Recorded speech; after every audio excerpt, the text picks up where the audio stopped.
بار بسیار کلان است و مسئولیت بزرگ تاریخی داره. گفتید کسان به عضویت داده شدن در شورای عالی مصالحه ملی که در کنار حکومتی بودن و دولتی بودن از چهره‌های مخالف روند هستند. نام گرفتن میتونین از اینا؟ بله من نام گرفتم میتونم.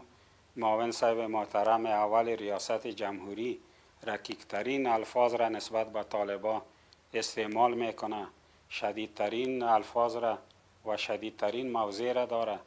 آیا این کمک میکنه برای آوردن صلح؟ من فکر میکنم که نه تنهایی که کمک نمیکنه، مشکلات از یاد میسازه.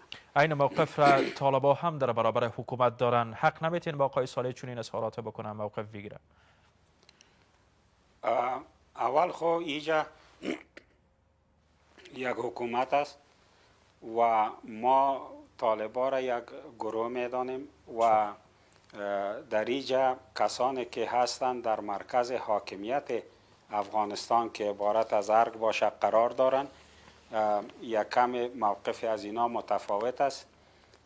این یک مسئله و مسئله دوم، اگر طالبان هم باشه اینطور الفاظ و اینطور موضع گیری های را داشته باشند، قابل تقبیه است. در وقتی که ما میخوایم صلح بکنیم در این زمان اینطور موضع داشتن، این خب به معنای تخریب صلح است. بسیار خوب آقای خرم، بحث مخالفت ها با فرمان رئیس جمهور درباره گزارش اعضای شورای عالی مصالحه ملی تنها خلاصه به چگونگی ترکیب اعضا که شما میگین بیشتر حکومتی است میشه یا نه بحث نفس فرمان هم مشکل داشته؟ شورای عالی مصالحه ملی باید بر اساس توافقنامه سیاسی مستقل و ایجاد ساختار و گزینش اعضا هم متعلق به آقای عبدالله باید می بود. ما فکر میکنم یکی همین نحوه تشکیل ازی که همین فرمانش است که شما گفتین، دیگه ترکیبش است و دیگه ای که با کسانی که در همین شورا هستند یا خارج از شورا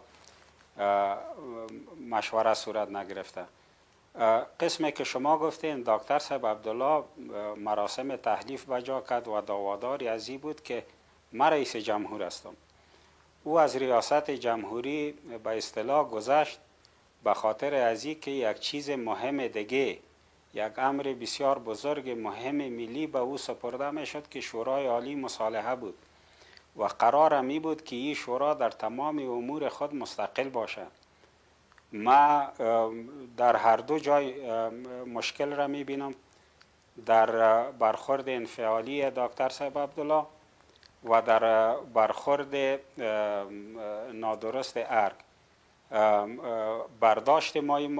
برداشت و انتباه همگی بود که شورای عالی مصالحه در تمامی مسائل خود مستقل است و یک نهاد حکومتی نیست و او مستقل در راه صلح که یک امر بزرگ ملی است کار میکنه، فعالیت میکنه. اما حال ما چیزی که میبینیم مطلق در سمت مخالف از او جریان داره مسائل. آقای خرم، امروز از آدرس آقای عبدالله حتی اظهار نظر درباره مسئله گزینش اعضای شورای عالی مصالحه ملی نشد. معنادار است؟